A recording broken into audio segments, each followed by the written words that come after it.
Praise the lord. దేవునికి స్తోత్రం కలుగునుగాక. ప్రియతమ గ్రేస్ తెలుగు రేడియో శ్రోతలందరికీ హృదయపూర్వక స్వాగతం, సుస్వాగతం. Truth and times a Christian పర్స్పెక్టివ్లో అనే పాడ్కాస్ట్లో ఈరోజు మనము న్యాయాధిపతుల గ్రంథం యొక్క చివరి 6 అధ్యాయాలు అంటే 16, 17, 18, 19, 20, 21 అధ్యాయాలలోని దేవుని వాక్యాన్ని ధ్యానించబోతున్నాం, నేర్చుకోబోతున్నాం. మిత్రులారా, మొట్టమొదట మీకు నేటి పాడ్కాస్టులో పాల్గొంటున్న దైవజనులను మీకు పరిచయం చేస్తాను. గౌరవనీయులు డాక్టర్ రవికుమార్ దరివేముల గారు, pastor good shepherd church Hyderabad, మరియు గౌరవనీయులు డేనియల్ విజయప్రకాష్ గొంతుపులి గారు, senior advocate come Christian ideology. ఇరువురు దైవజనులకు హృదయపూర్వక స్వాగతం, సుస్వాగతం. మిత్రులారా, పాస్టర్ గారి ప్రార్థనతో మన పాడ్కాస్ట్ ను ప్రారంభించుకుందాం. ప్రార్థన చేసుకుందాం. మహోన్నతుడు, జీవాధిపతి, దీపాదంలోకి వెళ్ళిన స్తోత్రం చేస్తాం. మీరు ఇచ్చిన రక్షణ బట్టి నీకు వందనాలు. నేను మమ్మల్ని ఏర్పరచుకున్నందుకు నీకు వందనాలు. ప్రత్యేకంగా ఈ సమయంలోనైనా జడ్జెస్, న్యాయాధిపతుల గురించి మేము మాట్లాడుచుండగా, ఆఖరి 6వ అధ్యాయాలు మాట్లాడుచుండగా, ప్రభా నీ సన్నిధి మాతో ఉంచండి ప్రభా. నాయన, మేము నీ వద్ద ఎన్నో పాఠాలు నేర్చుకోవాలి నాయన ప్రభా. నేర్చుకుంటూ నీ కృప దయచేయండి ప్రభా. ఈ సమయంలో ప్రభా డిస్కస్ చేస్తున్నటువంటి నాయన నీ బిడ్డలు, నాయన నీ దాసులు, మరి హేమసాగర్ గారిని, డానియల్ విజయ్ గారిని మీరు దీవించండి, ఆశ్రయించండి నాయన ప్రభా. మరి నాయన ప్రభా, మరి గ్రేస్ రేడియో నడిపించినటువంటి నాయన పాస్టర్ సుభాష్ గారిని, వారి కుటుంబం మీరు దీవించి ఆశ్రయించండి నాయన ప్రభా. వింటున్న ప్రతి శ్రోతను మీరు దీవించి ఆశ్రయించండి నాయన. నాయన, ఈ యొక్క పాడ్కాస్ట్ వలన ప్రభా మేము ఆత్మీయంగా మేలు పొంది ప్రభా నీలో ఇంకా ఎదుగుటకు, అనేకులకు దీవెనకరంగా ఉంటూ సహాయం దయచేయమని యేసు నామమున అడిగి వేడుకొంచున్నాం తండ్రి. ఆమేన్, ఆమేన్, ఆమేన్. డియర్ ఫ్రెండ్స్, దేవుని మహాకృప వల్ల జడ్జెస్ గ్రంథం, న్యాయాధిపతుల గ్రంథాన్ని ఈరోజు మనము పూర్తి చేసుకోబోతున్నాం. గత 3 ఎపిసోడ్స్లో ఈ యొక్క న్యాయాధిపతుల చరిత్రను, బైబిల్ స్టడీని ఎంతో ఇన్స్పైరింగ్గా, స్ఫూర్తిదాయకంగా మనము నిర్వహించుకున్నాం. ముఖ్యంగా ఈ న్యాయాధిపతుల చరిత్రను socio cultural, political, economic and military హిస్టరీని ఆధ్యాత్మిక కోణంలో ప్రజెంట్ చేస్తూ, అంతేకాకుండా నేటి కాంటెంపరీ క్రిస్టియన్ వరల్డ్కు అన్వయిస్తూ ఈ యొక్క జడ్జెస్ గ్రంథంలోని దేవుని వాక్యాన్ని శ్రోతలకు ప్రజెంట్ చేయబడింది. చక్కటి ఫీడ్బ్యాక్ కూడా మాకు వచ్చింది. మిత్రులారా, మీకందరికీ తెలిసినట్లు న్యాయాధిపతుల గ్రంథంలోని most striking feature, significant aspect ఏమిటంటే సిన్ సైకిల్ ఫినామినాన్, పాపపు చక్రం. ఇశ్రాయేలు సుమారు 12 సార్లు ఈ యొక్క జడ్జెస్ గ్రంథంలో పాపపు చక్రంలో పడిపోతారు వాళ్ళు. దీనిని మన సిఎల్సి బైబిల్ కంపానియన్ స్కాలర్స్ వారు ఏ విధంగా వర్ణించారంటే 3D సైకిల్ ఫినామినా అని చెప్పేసి వాళ్ళు వర్ణించారు. 3D సైకిల్, 3 Dలు ఉన్నాయి: డిజోబీడియన్స్, డిస్ట్రెస్ అండ్ డెలివరెన్స్. మొట్టమొదట ఇశ్రాయేలులు పాపంలో పడ్డారు, విగ్రహారాధికులైనారు, అబద్ధికులైనారు, తీవ్రమైన కష్టాలు, నష్టాలు, బానిసత్వంలోకి వారు నెట్టబడ్డారు. అప్పుడు వారికి పశ్చాత్తాపం కలిగింది, దేవునికి మొరపెట్టుకున్నారు. కరుణగల దేవుడు వెంటనే వారి మొరను ఆలకించి పరాక్రమశాలి అయిన ఒక న్యాయాధిపతిని వారికి నియమించి, ఆ న్యాయాధిపతి ద్వారా ఇశ్రాయేలులకు విమోచన కలిగించాడు. యుద్ధాలలో జయం లభించింది. ఫ్రీక్వెంట్ మిలిటరీ అటాక్స్ తగ్గిపోయినాయి. క్షేమంగా, శాంతియుతంగా వారు వాళ్ళ వ్యవసాయాన్ని కొనసాగించారు, జీవన విధానాన్ని కొనసాగించారు. So this 3D cycle we will see in the entire 21 chapters of Judges book. ఏ కారణాల చేత ఈ విధమైన పాపపు చక్రములో బంధింపబడ్డారు అన్నది మనం ఒక్కసారి క్రిటికల్గా అనలైజ్ చేస్తే మహానాయకుడు మోషే గారి మరణం తర్వాత దేవుడు వెంటనే జాషువా లాంటి పరాక్రమశాలిని గొప్ప నాయకుణ్ణి ఇశ్రాయేలుకు నాయకుడిగా నియమించి వాగ్దాన దేశం చేర్చినాడు, ఇశ్రాయేల్ రాజ్యాన్ని స్థాపించినాడు. కానీ జాషువా గారి మరణం తర్వాత ఒక గ్యాప్ వచ్చింది. ఇశ్రాయేలు నాయకత్వ సంక్షోభాన్ని ఎదుర్కొనింది. ఈ నాయకత్వ సంక్షోభం వల్ల, సెంట్రలైజ్డ్ లీడర్షిప్ లేకపోవడం వల్ల ఇశ్రాయేలులోని ఒక కొత్త తరము కల్చరల్ అసిమిలేషన్ వైపు మొగ్గు చూపారు. కనానీయుల సంస్కృతి వైపు మొగ్గు చూపడము, భ్రష్టులవ్వడము, అదేవిధంగా మారల్ బ్యాంక్రప్సీ అన్నది సెటిన్ కావటము, సెక్షువల్ ఇమ్మొరాలిటీ, స్త్రీలను ఆ కనానీయుల సంస్కృతి ప్రకారము స్త్రీలను ఒక వస్తువుగా చూడటము, విగ్రహారాధన ఇంకా ర్యాంపెంట్, అది విగ్రహారాధన, మనము దేవుని మర్చిపోవడము, దేవుని ఆజ్ఞలను ఉల్లంఘించడము, గోత్రాల మధ్య విద్వేషాలు, సెంట్రలైజ్డ్ లీడర్షిప్ లేదు కాబట్టి ఇంటర్ ట్రైబల్ కాన్ఫ్లిక్ట్స్, కుటుంబాల విచ్ఛిన్నము, families because of mixed marriages and various other reasons families disintegrated. Solid family structure దేవుడు నిర్మిస్తే ఆ ఫ్యామిలీ వాల్యూస్ను వీళ్ళు మర్చిపోయి ఆ ఫ్యామిలియల్ డిసింటిగ్రేషన్ అన్నది జరిగింది. మెయిన్ మిలిటరీ రీజన్ ఫైనల్గా ఒక స్టాండింగ్ ఆర్మీని ఇశ్రాయేలు ఏర్పాటు చేసుకోలేకపోవటము. వాళ్ళ దగ్గర వెల్ ట్రైన్డ్ ఆర్మీ పీపుల్, తరతరము నుంచి కూడా వాళ్ళ దగ్గర ఆర్మీ ఉంది. మోషే గారు యాత్ర ప్రారంభించినప్పుడు 6 లక్షల మంది సైన్యం ఉన్నారు. జోషువా గారు ఉన్నప్పుడు ఇంకా ఎక్కువ సైన్యం ఉన్నారు. తర్వాత న్యాయాధిపతుల సమయానికి వస్తే మరి ఆ విధమైన స్టాండింగ్ ఆర్మీ ఎక్కడా మనకు కనపడదు. అప్పుడప్పుడు గిద్యోను లాంటి మహానాయకులు, జెఫ్తా లాంటి వాళ్ళు అప్పుడప్పుడు ఆర్మీని వాళ్ళు సేకరించుకొని యుద్ధాలు చేసి దేవుని దయ వల్ల విజయాలు సాధించారు. సో ఈ విధమైన కారణాల వల్ల ఆనాటి ఈ డార్క్ పీరియడ్ అని చెప్పేసి బైబిల్ స్కాలర్స్ తెలియజేశారు.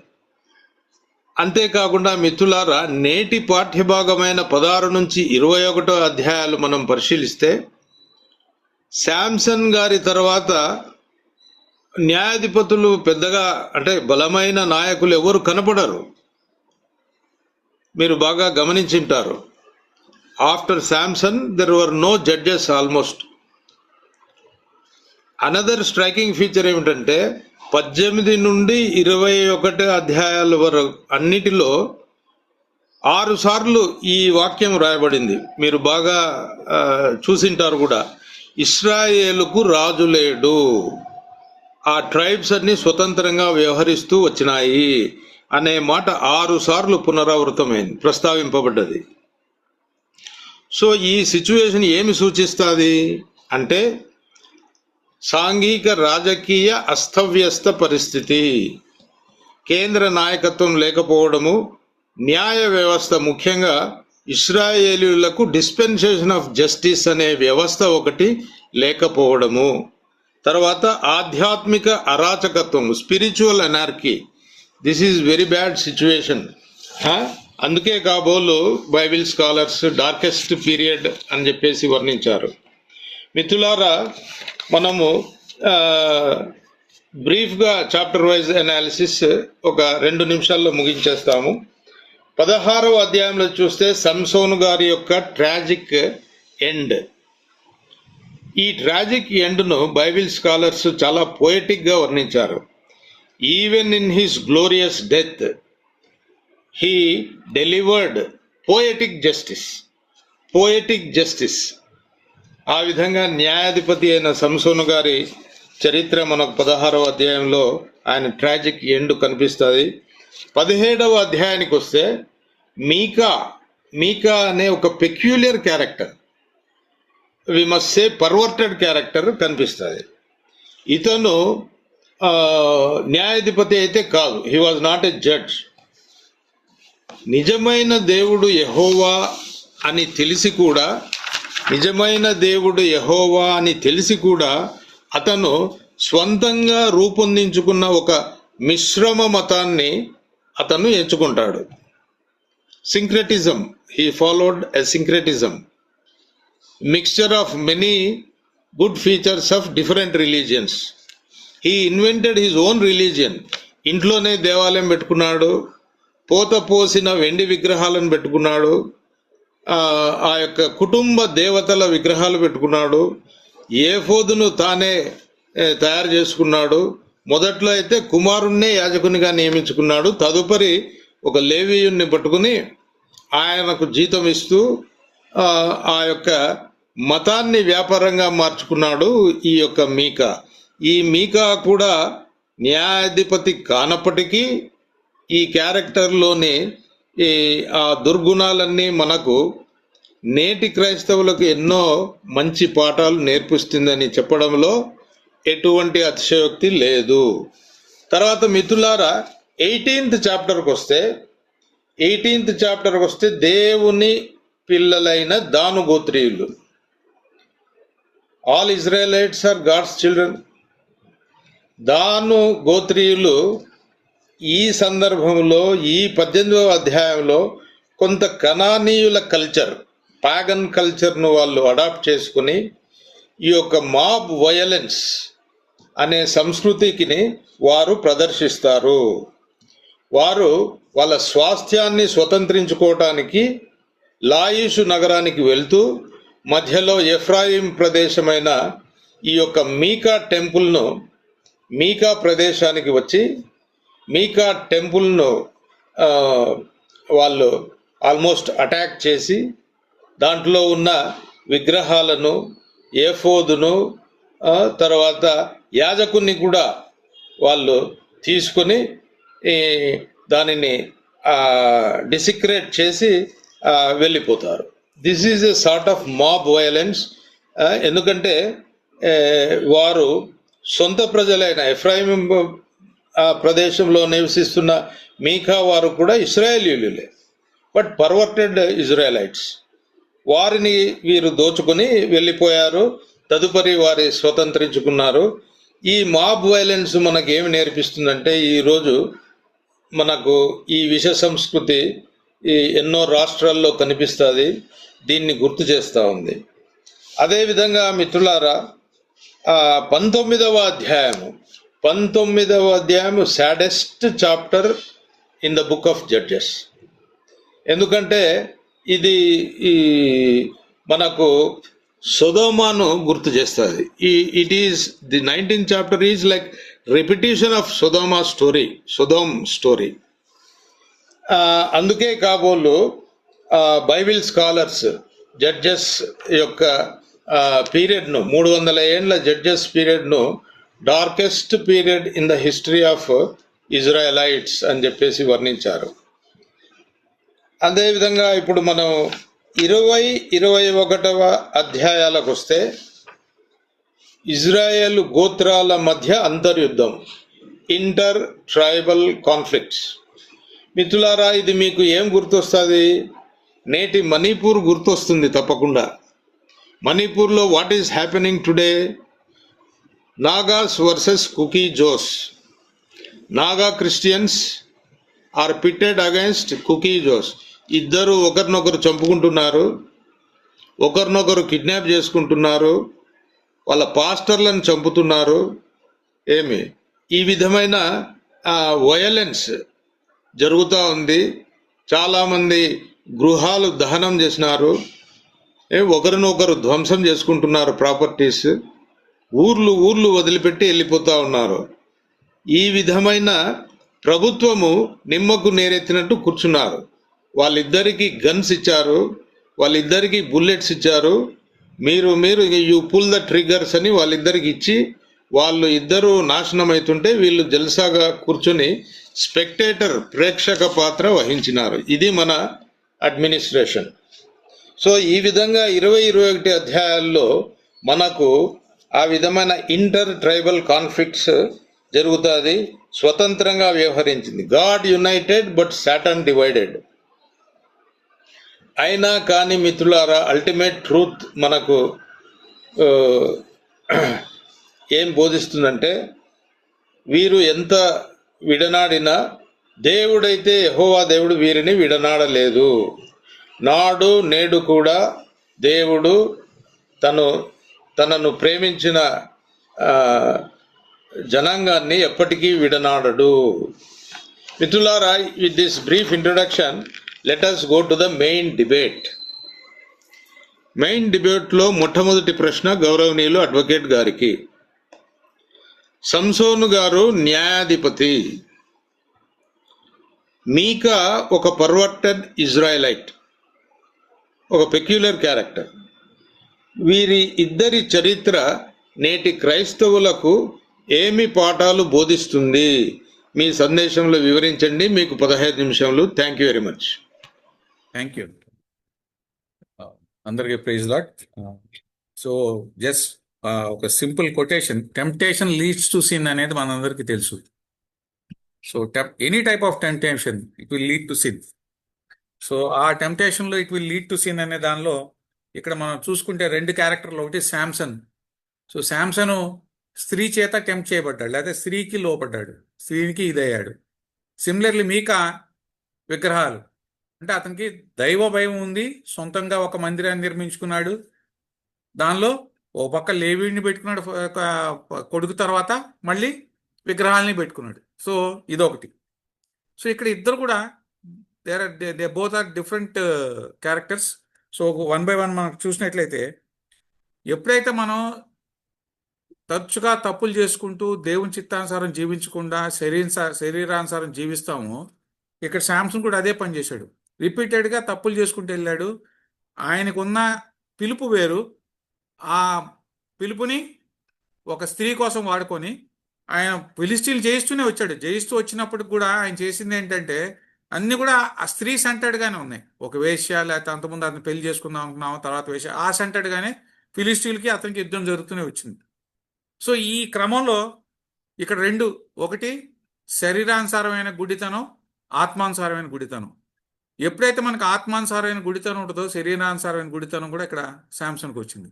సో ఆయన ఆత్మానుసారంగా తన శరీరానుసారం వ్యవహరించుకుంటూ వెళ్ళాడు కాబట్టి, ఆత్మకి దూరమై, దేవునికి దూరమై, దేవుని చిత్తాన్ని దూరమై జీవించుకుంటూ వెళ్ళాడు కాబట్టి కళ్ళు తీసివేయబడ్డాయి. శరీరానుసారంగా గుడివాడైపోయాడు. సో ఆఖరికి మరణానికి లోనయ్యాడు. ఇక్కడ స్టెప్ బై స్టెప్ మనం చూసుకున్నట్లయితే, అతనికి పిలుపు ఉంది, శాంసన్కి పిలుపు ఉంది. పిలుపున్న సంగతి ఆయనకు తెలుసు. మనం చూసుకుంటే 14:6 మరియు 15:4 చూసుకుంటే, పరిశుద్ధాత్మ అతని మీద బలంగా వచ్చింది. బలంగా వచ్చినప్పుడు ఆయన ఫిలిష్తీయులను జయించాడు, ఎక్స్పీరియన్స్ చేశాడు. అయినప్పుడు కూడా ఒక స్త్రీకి లొంగిపోయాడు, అంటే ఒక బలహీనతలో ఉన్నాడు. సో దీనివలన ఆయన యొక్క పిలుపు నుంచి దూరంగా జీవిస్తూ, అయినప్పటికీ దేవుడు ఆయన వదలకుండా ఆయన ద్వారా కార్యాలు చేసుకుంటూనే వచ్చాడు. సో ఇక్కడ మనం మెయిన్గా చూసుకోవాల్సింది ఏంటంటే, మనం కూడా ఇవాళ ఉన్న క్రైస్తవులు మనం శరీరసారంతో జీవిస్తున్నామా, ఆత్మానుసారంగా జీవిస్తున్నామా అనేది మనం ఖచ్చితంగా చూసుకోవాల్సిన అవసరం ఉంది. ఎందుకంటే ఈ శరీరానుసారంగా జీవించినప్పుడు మనం దేవుడికి దూరం అయిపోతాం. అదే ఇక్కడ సంసోన్ విషయంలో కూడా మనకి జరిగింది. చివరిలో సంసోన్ పశ్చాత్తాపడ్డాడు. సో ఇక్కడ మనం ఒక్కొక్కటి మనం చూసుకున్నట్లయితే వస్తే, ఇక్కడ చాలా స్పష్టంగా మనకి రాసి ఉంది బైబిల్లో కూడా, శరీరాశలు లేక కంటి చూపుతో నడిచేవారు సాతాను చేత నడిపింపబడతారు, లేక సాతాను క్రియలకు లోనవుతారు. మనకి బైబిల్లో స్పష్టంగా ఏం రాసిబడి ఉంది? వేశ్య సాంగత్యంలో ఉన్నవారు దేవుని దృష్టిలో ఆమెతో ఏక శరీరమై ఉన్నారు అనేది 1 కొరింథీయులు 16:6 ఉంది. అలాగే మనకి ఆదికాండం 2:24 చూస్తే, కాబట్టి పురుషుడు తన తండ్రిని విడిచి, తన తల్లిదండ్రిని విడిచి తన భార్యను హత్తుకొను అనేది స్పష్టంగా చెప్పారు స్టార్టింగ్లో. ఈ రెండు కూడా ఏంటంటే, ఒకటి వేశ్య సాంగత్యం, ఒకటి దేవుడు జతపరిచిన భార్యాభర్తలు. సో దేవుడు పరిచిన భార్యాభర్తలు అంటే వాళ్ళు దైవ సంబంధం కలిగిన వాళ్ళు, దేవుడితో ఏకమై ఉంటాం. కానీ వేషతో ఎప్పుడైతే సంబంధం కలిగి ఉంటామో, వేష సంగతి ఎప్పుడైతే ఉంటామో, దేవుని యొక్క శరీరాన్ని మనం అపవిత్రపరుస్తూ దేవునికి దూరంగా ఉండి మనం పాపంతో సాంగత్యం చేసిన వాళ్ళు అవుతాం. అట్లాగే ఎప్పుడైతే మనకి వ్యభిచారంలో మనం పడిపోతామో అప్పుడు మనకి దేవుడికి దూరంగా చేస్తుంది. మన యొక్క విశ్వాసాన్ని ఇది చేస్తూ దేవునికి మనం దూరంగా జీవించేటట్టు చేస్తుంది. దాన్ని మనకి ఒకసారి కొరింథీలు 6:17 చూస్తే, ప్రభువుతో కలుసుకొని వాడు ఆయనతో ఏకాత్మయ్యి ఉన్నాడు. సో ప్రభువుతో ఎప్పుడైతే కలిసి ఉంటాం మనం ఆయనతో ఏకాత్మయ్యి ఉన్నాం. సో ఇక్కడ మనం ఆలోచించుకోవాలి, నేటి సంఘంకి వల్ల మనం ఆలోచించుకోవాల్సింది ఏంటంటే, మనం ప్రభువుతో కలిసి ఉన్నామా, లోకంతో కలిసి ఉన్నామా? ఆ రోజు సంసోన్ లాగా ఒక స్త్రీతో, వేశ్యతో కలిసి ఉన్నామా, లేదా ప్రభుతో కలిసి ఉన్నామా అనేది ఇది ఎప్పటికప్పుడు కూడా మనం చెక్ చేసుకోవాల్సిన అవసరం ఉంది. ఎందుకంటే ఇవాళ మన చుట్టుపక్కల పాపమే ఉంది, రకరకాల రూపంలో పాపం ఉంది మన చుట్టుపక్కల. నిన్నే ఒక ఫ్రెండ్ మాట్లాడుతూ, ఈజ్ అన్ హిందూ, ఆయన ఏం చెప్పాడంటే, మోడీ గారు చాలా బాగా చేశాడండి, ప్రభుత్వం చాలా బాగుంది, పరిపాలన చాలా బాగుంది, కానీ ఇదొక్కటి లేకుండా చేసింటే బాగుండేది. మనకి ఈ పోర్నో సైట్స్ అని కూడా జస్ట్ సెల్ ఫోన్ ఆన్ చేయగానే దొరికిపోతుంది, దాన్ని మనం ఏం చేయలేకపోతున్నాం. వయసుతో సంబంధం లేకుండా అందరూ కూడా దానికి ఇదైపోతున్నారు, దానికి టెంప్ట్ అయిపోతున్నారు. చిన్నపిల్లల దగ్గర నుంచి పెద్దవాళ్ళ వరకు టెంప్ట్ అయిపోతున్నారు. ఇది ఒక్కటి లేకుండా ఉంటే చాలా బాగుండేది అని ఆయన ఇంకో మాట ఏం చెప్పండి, చైనా వాళ్ళు దాన్ని మనకు పంపిస్తున్నారు, ఎందుకంటే మన యువతను మొత్తం డిస్ట్రాక్ట్ చేసి, వాళ్ళని ఇచ్చేసి, సైడ్ ట్రాక్ చేసి, దేశాన్ని విచ్ఛిన్నాన్ని వైపు నడపడం కోసం ఇది ఉపయోగపడుతున్నాయి, దీంతో చేస్తున్నారు అనేది అర్థం. So what ever it may be, అది మనం అలా ఆలోచిస్తే ఎవ్రీథింగ్ ఈజ్ అన్ అవర్, ఏమంటాం, is deliverable at our door steps, లేకపోతే ఈజీలీ యాక్సెసిబుల్. వేశ్య దగ్గర నుంచి, పోర్నో సైట్స్ దగ్గర నుంచి, మిగతావి కూడా తాగుడు, జూదం, రకరకాల రూపంలో ఉన్న రూపాల్లో ఉన్న పాపం ఏదైతే ఉందో అది చుట్టూ అందుబాటులో ఉంది. సో దీని నుంచి ఎలాగా మనల్ని మనం కాపాడుకుంటాం, మన సంఘాన్ని కాపాడుకుంటాం, ప్రధానంగా మన యువతని, మన పిల్లల్ని ఎలా కాపాడుకుంటాం అనేది చాలా ముఖ్యం. సో ఈ దిశగా ఎప్పటికప్పుడే మనం, ఎందుకంటే చిన్నప్పటి నుంచి మన పిల్లలు చెప్పుకుంటూ వచ్చాడు. చిన్నప్పుడు మాకు కూడా సండే స్కూల్లో శాంసన్ అండ్ డెలైలా స్టోరీ చెప్పేవాడు. అప్పట్లో పెద్దగా అర్థమయ్యేది కాదు, కానీ ఖచ్చితంగా ఇవాళ మనం చెప్పాల్సిన అవసరం ఉంది. ఎందుకంటే ఇవాళ ప్రపంచాన్ని ఏలేదు కూడా ఈ పాపమే, మరి ముఖ్యంగా వేశ్య రూపంలో, లేకపోతే ఈ శరీర ఏచల రూపంలో ఉన్నది స్పష్టంగా ఉంది. అట్లాగా మనం చూస్తే బైబిల్లో కూడా చాలా స్పష్టంగా రాపిస్తుంది, అవిశ్వాసులతో మనకి బంధం ఎందుకు. 2 కొరింథీలు 6:14-18 చూస్తే మనం మొత్తం నేను చదవను, కొద్దిగా చెప్తాను. మీరు అవిశ్వాసులతో మిజ్జోడుగా ఉండకుడి, నీతికి దుర్నీతితో ఏమి సాంగత్యము, వెలుగునకు చీకటితో ఏమి పొత్తు, క్రీస్తు నాకు బెలాలితో ఏమి సంబంధము, అవిశ్వాసితో విశ్వాసికి పాలెక్కడిది. సో ఇవన్నీ కూడా ఎప్పుడు మనం నిరంతరం గుర్తు చేసుకుంటూ ఉండాలి. నిరంతరం మనం గుర్తు చేసుకుంటూ ఉంటే ఖచ్చితంగా మనం ఎప్పుడైతే మనం ఏ రకమైన విగ్రహారాధన, లేకపోతే ఏ రకమైన ఈ పాపంలోకి, వ్యభిచారంలోకి పడతాం. వ్యభిచారం అంటే స్త్రీతోనే కాదు, దేన్నైతే మనం ఎక్కువ ప్రేమిస్తాం అదే వ్యభిచారం. సో కాబట్టి ఆ కోణంలో చూసుకుంటా మనం ఏది, ధనాన్ని ఎక్కువ ప్రేమిస్తున్నామా, ధనంతో వ్యభిచరిస్తున్నామా, మనకున్న అలవాట్లతో వ్యభిచరిస్తున్నామా, ఏమిటి అనేది చూసుకొని మనం ఎప్పటికప్పుడు మనం సర్దిద్దుకొని పక్షంలో, లేదంటే శాంసన్ లాగా మన జీవితం కూడా ఇదైపోతుంది. శాంసన్ హ్యాడ్ ఏ కాలింగ్, రుచి చూశాడు, అయినప్పటికీ కూడా ఒక స్త్రీ బలహీనత వలన అతను అలా ఇదైపోయాడు. అట్లా మనం చూస్తే కొరింథీలు 1 కొరింథీ 3:16-6-9 కూడా రాసి ఉన్నాయి స్పష్టంగా. అట్లాగే ఎప్పుడైతే శరీరానుసారంగా చూసే వ్యక్తి ఉన్నాడో, లేకపోతే నడిచే వ్యక్తి ఉన్నాడో, సాతాను మరియు లోకపరమైన విషయాలు అతన్ని మోసం చేస్తాయి. అంటే ఎవడైతే వీక్గా ఉంటాడో, ఏ ఏరియాలో వీక్గా ఉంటాడో వాడిని ఆ ఏరియాలోనే సాతాను పట్టుకుంటాడు. సో ఒక వ్యక్తికి ఫర్ ఎగ్జాంపుల్ తాగుడు అనే వీక్నెస్ ఉంది, సో తాగుడు రూపంలో అతని దగ్గరికి వస్తాడు. జూదం అనే వీక్నెస్ ఉంటే జూదం అనే వీక్నెస్ ఆ రూపంలో ఉంది. లేదా శారీరక బలహీనత స్త్రీలు అట్లా ఎక్కడైతే మనం వీక్గా ఉంటామో ఆ వీక్నెస్ నుంచి సైతాన్ మనల్ని కొట్టడానికి చూస్తాడు. ఇవాళ సంఘాలన్నీ కూడా ఫేస్ చేసేవే, సంఘాలన్నీ కూడా ఫేస్ చేసే. ఫర్ ఎగ్జాంపుల్ లీడర్షిప్, ఇవాళ మన సంఘాల్లో లీడర్షిప్ కోసం చాలా విపరీతమైన ఇది ఉంటుంది. 2 గ్రూప్స్ ఉంటాయి, 3 గ్రూప్స్ ఉంటాయి లీడర్షిప్ కోసం. ఆధిపత్యం, పవర్, లేదా అధికారం. సో అక్కడ కూడా సైతాన్ ప్లే చేస్తున్నాడు. ఆ అధికారంలోకి రావడం కోసం రకరకాల రూపాల్లో ఎవరు ప్రయత్నాలు చేస్తారు. దానిలో ఆ ప్రయత్నాల్లో తప్పులు చేసేవాళ్ళు ఉన్నారు, నిజాయితీగా ఫైట్ చేసేవాళ్ళు ఉన్నారు. ఏదేమైనప్పటికీ ఆ రూపంలో కూడా సాతాను వచ్చి సంఘాలను విచ్ఛిన్నం చేస్తున్నారు వాళ్ళు ఉన్న పరిస్థితిలో. ఇది సంఘాలు చాలా జాగ్రత్తగా, శాంసన్ ఆ రోజు ఏది లేడు, వాళ్ళ సంఘాలకు ప్రధానమైనది ఇదే. సో దీన్ని మనం ఖచ్చితంగా చూసుకోవాల్సిన బాధ్యత కూడా మన మీద ఉంది. అట్లాగే ఇంకా మనం లోతుగా చూస్తే శాంసన్ లాస్ట్కి వచ్చేసరికి పశ్చాత్తాపడ్డాడు. లాస్ట్ క్వశ్చన్గా పశ్చాత్తాపడ్డాడు. పశ్చాత్తాపడి దేవుడిని అడిగాడు. దేవుడిని అడిగినప్పుడు ఆ చివరిగా మనం 16 అధ్యాయం లాస్ట్లో చూస్తే ఆ దేవుడు ప్రార్థించినాక నేను కూడా వీరితో పాటు మరణిస్తాను అని చెప్పి అంటాడు. ఆ, సో వీరితో పాటు నేను కూడా మరణిస్తాను చాలా స్పష్టంగా చెప్తాడు. అంటే పశ్చాత్తాపడ్డాడు. పశ్చాత్తాపడినాక దేవుడు ఆయన శక్తినిచ్చాడు. తిరిగి 2 స్తంభాల మధ్య నాకు వచ్చి నుంచొని 2 స్తంభాలను పట్టి ఆయనతో పాటు 3000 మందిని చంపాడు. ఇందాక మీరు చెప్పినట్టు అది స్పష్టంగా అది ఇట్స్ క్లియర్. బట్ ఇక్కడ మనం ప్రధానంగా చూడాల్సింది ఏంటంటే దేవుని చిత్తాన్ని అడుగుతామా మన చిత్తాన్ని అడుగుతామా అనేది. సో దేవుడు చిత్తాన్ని నెరవేర్చాలని కోరుకుంటే దేవుడు ఆయన చిత్తాన్ని నెరవేరుస్తాడు. శాంసన్ బతికుండేవాడేమో, మళ్ళీ తిరిగి కళ్ళు ఇచ్చేవాడేమో. కానీ శాంసన్ ఏం కోరుకున్నాడు? నేను కూడా మరణం ఇస్తాను కోరుకున్నాడు, మరణమయ్యాడు. అదే దీనిలోకి వస్తే మన లాస్ట్కి వస్తే నేను ఎప్పుడైతే బలహీనో అప్పుడు నేను బలవంతుడిని అని చెప్పి మనకి రాసి ఉంది వాక్యం. సో అదేంటి దాని అర్థం? మన బలహీనతలో మనం పరిశుద్ధాత్మ వద్దకు పొందుకొని లేదా దేవుని వద్దకు వెళ్తే ఖచ్చితంగా మనం బలవంతులు అవుతాం. యేసుక్రీస్తు ఏం చేశాడు?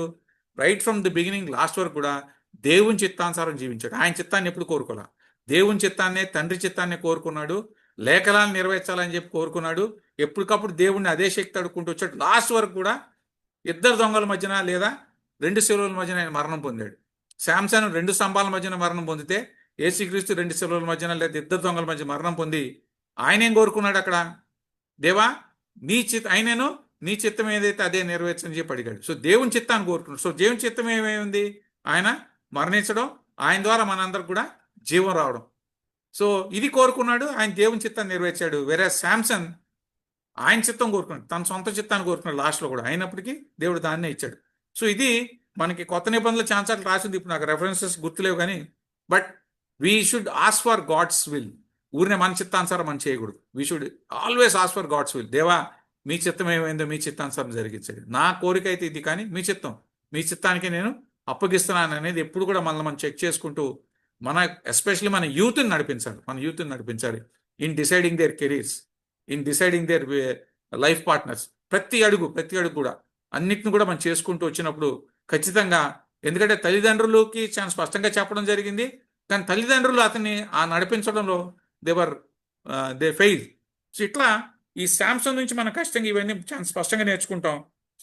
ఇందాక నేను చెప్పినట్టు 2 కొరింథీయులు 12:10 చూసుకుంటే నేను ఎప్పుడు బలహీనుడు అప్పుడే బలవంతుడును. సో ఇక్కడ ఎందుకు బలవంతులు అంటే, ఎప్పుడైతే మనం వీక్గా ఉన్నామో అప్పుడు we should go to God, we should kneel down, ప్రార్థన చేయాలి. మనకి ఏ సమస్య వచ్చినా ఎప్పుడు వచ్చినా మనం ప్యానిక్ సిచ్యుయేషన్లోకి వెళ్ళకుండా, లేకపోతే భయపడిపోకుండా దేవుని సన్నిధిలోకి వెళ్ళి ఎప్పుడైతే మనం దేవుడిని అడుగుతాం, దేవుడిని ఆరాధిస్తాం, ఖచ్చితంగా మనం బలవంతులు అవుతాం. ఆయన మన పట్ల కార్యాలు చాలా స్పష్టంగా చేస్తాడు. అట్లాగే మరి ఇందాక మీరు అన్నట్టు మనం మీకాను చూసినట్లయితే, మీకా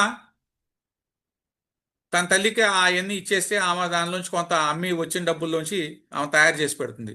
సో ఇక్కడ ఇతను ఏం చేసాడు? విగ్రహాలు తయారు చేసుకున్నాడు సొంతంగా. తన ఒక ప్రైవేట్, అంటే అప్పట్లో సొంతగా ఉండే దేవాలయాలు లేవు, సొంతగా కట్టుకునే దేవాలయాలు లేవు అప్పుడు, ఎవరికాలు ఇండివిజువల్ లేవు, అంత సెంట్రలైజ్డే ఉండేది.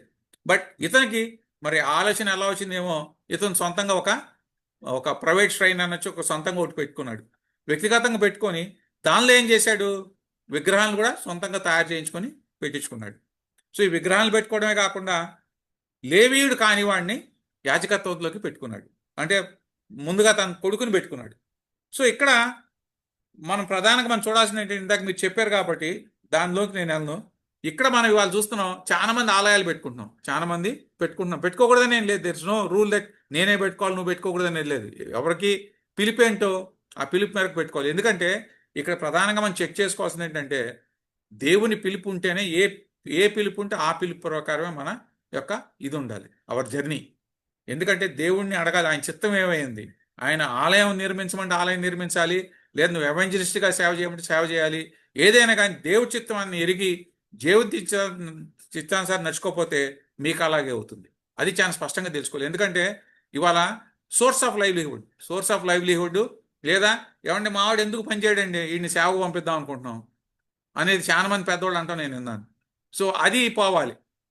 లేకపోతే అబ్బా పలానా పాస్ గారు చూడు ఎంత సంపాదించాడు, నేను కూడా వెళ్ళి పెట్టేస్తే నేను సంపాదిస్తానేమో అనేది అది ఎక్కువైంది. సో ఇది ఖచ్చితంగా ఇవాళ ఉన్న సంఘాలందరూ కూడా చెక్ చేసుకోవాలి. ఎక్కడ మనలో మీకా లాంటివి మనలో ఉన్నాయి అనేది మనం ఖచ్చితంగా చెక్ చేసుకుని మనం సర్దిద్దుకోకపోతే, ఎందుకంటే అతి దగ్గరలో ఉన్న రాకడికి మనం మార్గం చూపించాల్సిన వాళ్ళు ఉన్నాం.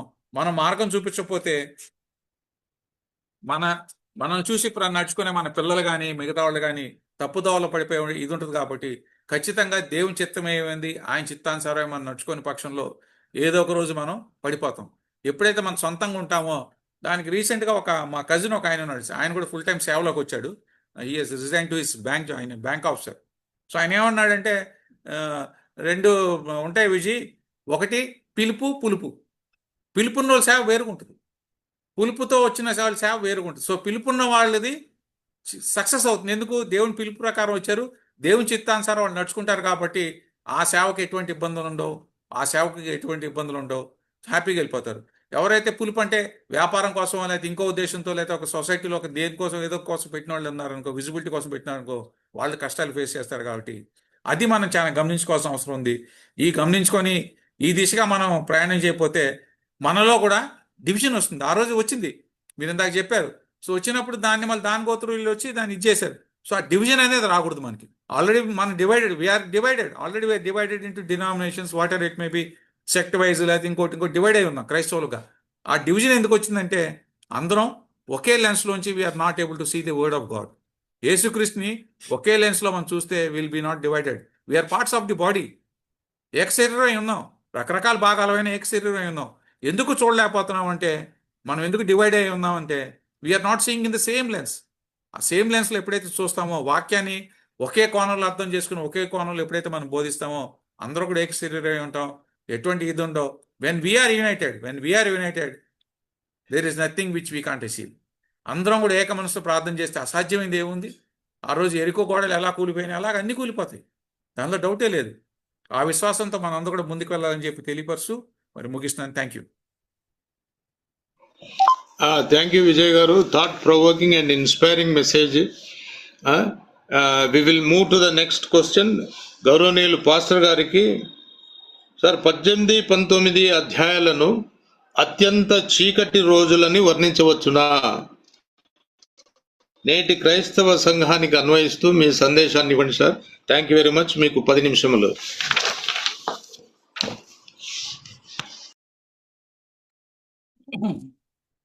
దేవుని నామానికి మహిమ కలుగును గాక. మరి ఈ న్యాయాధిపతుల గ్రంథంలో దానియుల స్వాస్థ్యం గురించి వ్రాయబడింది.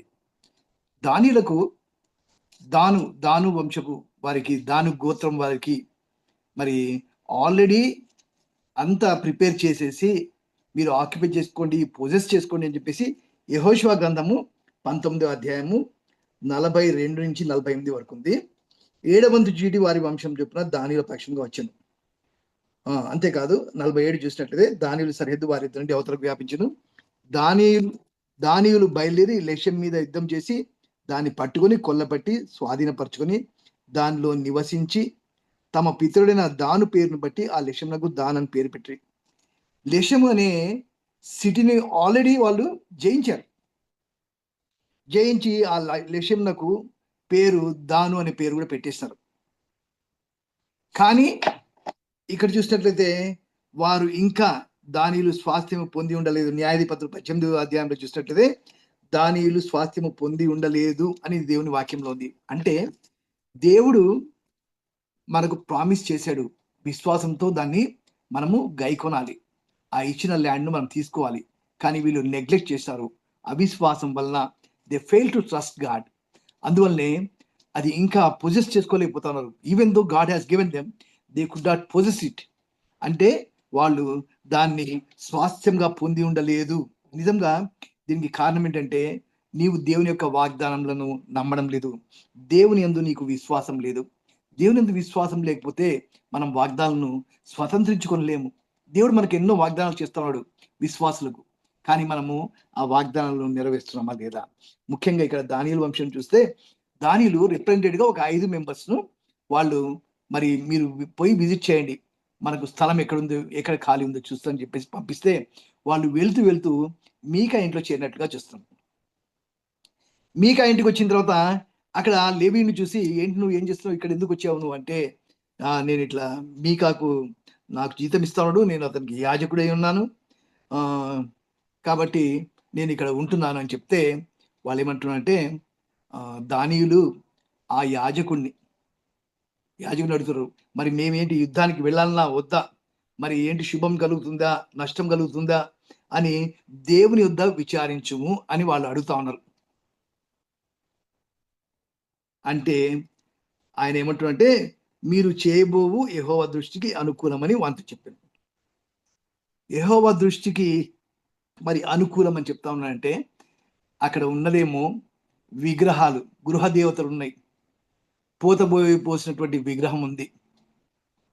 అంతేకాదు ఈ యొక్క లేవీయుడు మరి he perform the duties of house. Micah యొక్క ఇంట్లో ఉన్నటువంటి వారికి మాత్రమే యాజకుడిగా ఉంటున్నాడు. అంతేకాదు ఆయనకు మరి ఈ ఐడల్స్ విగ్రహాలు అంటే చాలా ఇష్టం. ఆయన ఎక్కడికి వెళ్ళినా అక్కడికి తీసుకెళ్తాడు.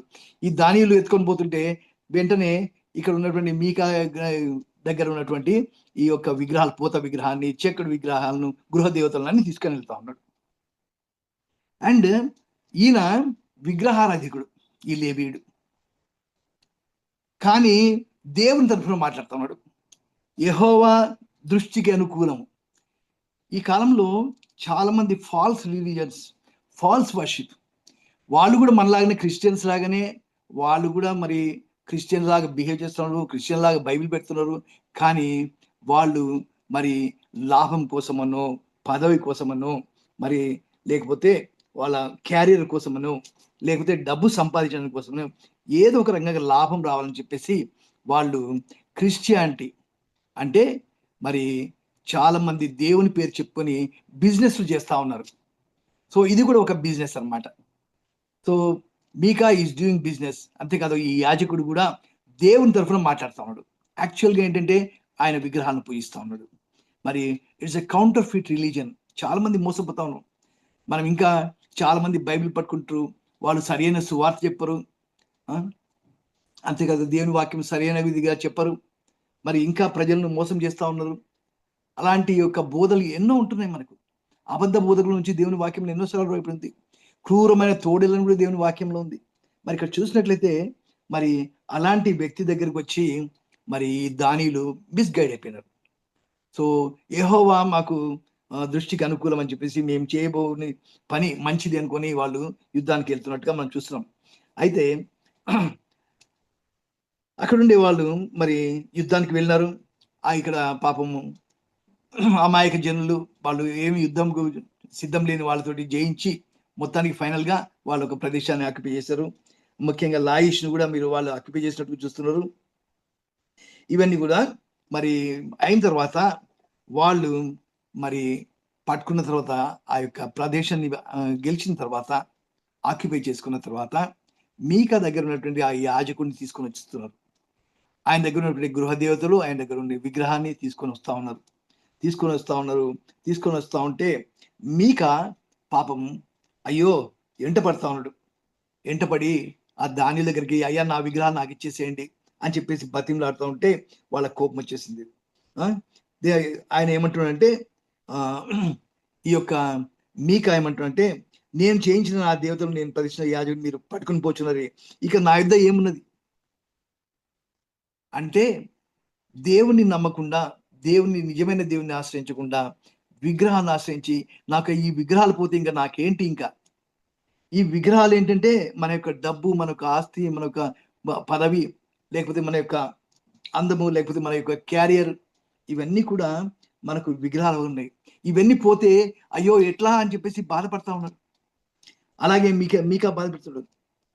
అప్పుడు ఈ దానియులు, దానవంశపు వాళ్ళు దగ్గర 600 మంది పైన ఉన్నారు, అందరూ యోధులు ఉన్నారు. మీకాను థ్రెటన్ చేస్తారు వాళ్ళు, ఇంకా నువ్వు వెళ్ళిపోతావు లేదా, లేకపోతే నువ్వు చనిపోతావు అని చెప్పేసి థ్రెటన్ చేస్తే మీకా బాధపడుతూ వెళ్ళిపోయినట్టున్నాడు. అయితే ఈ దానియుల యొక్క వాళ్ళు ఆ చెక్కబడిన ప్రతిమను నిలుపుకున్నారంట. ఈ దానియులకు ఆ యాజకుడు ఎవరు అనుకుంటున్నారు?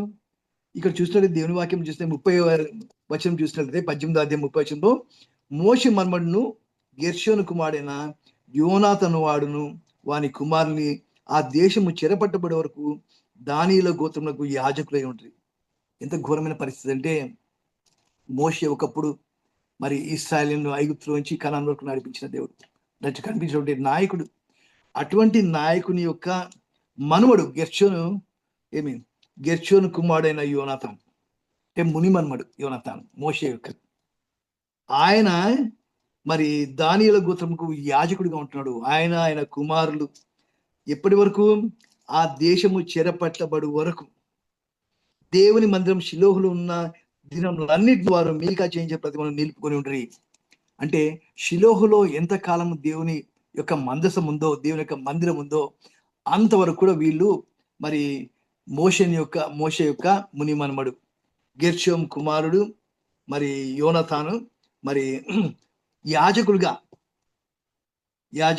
ఆ ప్రతిమను నిలుపుకొని ఆ ప్రతిమకు బలు అర్పిస్తూ ప్రతిమను పూజిస్తూ ఉన్నారు.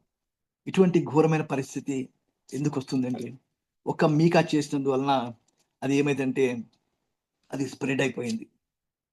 దాను వంశీయులు వాళ్ళ ఇంటికి పోయి మరి వాళ్ళు ఇవన్నీ కూడా వాళ్ళు నేర్చుకొని, ఇదేదో మనకు లాభం ఉంది కదా. అందులో ఇంకొకటి ఏంటంటే, షిలోహు చాలా దూరం ఉంది, 80 కిలోమీటర్ల దూరం ఉంది, 80 మైళ్ళ దూరంలో ఉంది.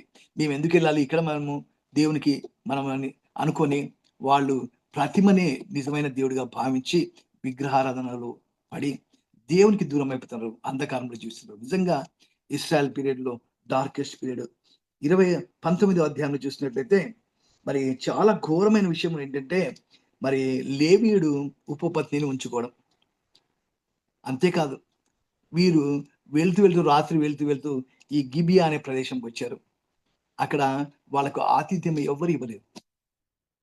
ఆతిథ్యం ఇవ్వకపోతే మరి దేవుని బిడ్డలు ఒకరికొకరు ఆతిథ్యం ఇవ్వాలి. పరదేశులు కూడా మనం గౌరవించాలని దేవుని వాక్యంలో ఉంది. పరదేశులకు కూడా ఏం తక్కువ కాదు, వాళ్ళకు మనము ఈక్వల్ రైట్స్ ఇవ్వాలని చెప్పేసి దేవుని వాక్యంలో ఉంది. కానీ గిబియాలో ఉండేటువంటి ఆ ప్రజలు మరి ఏమాత్రం చేర్చుకోలేవు. అంతేకాదు, ఎవరో ఒక ముసలాయన అటు వెళ్తూ మరి వాళ్ళ ఇంటికి ఇన్వైట్ చేసినప్పుడు మరి వాళ్ళు ఉన్నప్పుడు ఆ యొక్క లేవీయుడు, ఆ ఉపపత్ని, అంతే కదా, ఆ ముసలాయనకు ఒక కూతురు కూడా ఉంది. సో ఈ పోకిరి వాళ్ళు కొన్ని 22వ వచనం 22వ వచనం చూసినట్లయితే, వారు సంతోషించుండగా ఆ ఊరి వాళ్ళలో కొందరు పోకిర్లు ఆ ఇల్లు చుట్టుకొని తలుపు కొట్టి, నీ ఇంటికి వచ్చిన మనిషిని మేము ఎరుగునట్లు అతని బయటికి తెమ్మని ఇంటి యజమానైన ఆ ముసలిమంతో అనగా. ఇది చాలా ఘోరమైన విషయం. సొదొములో అంటే పురుషుడు పురుషుణ్ణి తాకడం, కలవడం. మరి ఇక్కడ ఘోరమైనటువంటి, ఇక్కడ దేవుని వాక్యంలో చూసినట్లయితే, ఇంగ్లీష్ బైబిల్లో చూసినట్లయితే, ఈ సన్స్ ఆఫ్ బెలియాల్ అనేది సాతాను బిడ్డలు, సాతాను అనుచరులు, సర్ప సంతానం అనేటప్పుడు మనము ఒకప్పుడు పాపంలో ఉన్నప్పుడు మనం సర్ప సంతానం అంటే సైతాను బుద్ధులు ఉన్నాయి, సాతాను బుద్ధులు ఉన్నాయి. ఇక్కడ చూసినట్లయితే దేవుని వాక్యం చూసినట్టే వీళ్ళు సాతాను సన్స్ ఆఫ్ బెలియాల్, సాతాను సర్ప సంతానం లాగా మరి ఎటువంటి చేష్టలు చేస్తామంటే దేవర్ ఇండల్జ్డ్ ఇన్ ఐడోలాట్రీ. దేవుని వాక్యంలో ద్వితీయ దేశకాండం 13:13 చూస్తుంది. మరి ఇతర దేవుళ్ళను మనము పూజించకూడదు అని దేవుని వాక్యం ఉంది. అంతేకాదు, అలాంటి వారు ఎవరైనా ఉంటే వాళ్ళను చంపివేయాలని కూడా దేవుని వాక్యంలో ఉంది. మరి నిజంగా ఇక్కడ ఉన్న ప్రజలు ఏంటంటే దేవుణ్ణి మర్చిపోయి, దేవుని యొక్క ఆజ్ఞలను మర్చిపోయి వారి ఇష్టానుసారంగా జీవిస్తూ ఎలా అంటే మరి అలా జీవిస్తున్నారు. There is no moral responsibility, నీతిగా బ్రతుకుదామనే ఆలోచన లేదు. అంతేకాదు, నెంబర్ 2 ఏంటంటే డ్రంకెన్నెస్, తాగుబోతుతనము, విచ్చలవిడిమైన తాగుబోతుతనము. వాళ్ళు ఏం చేస్తున్నారో వాళ్ళకి తెలియదు, తాగుబోతులుగా.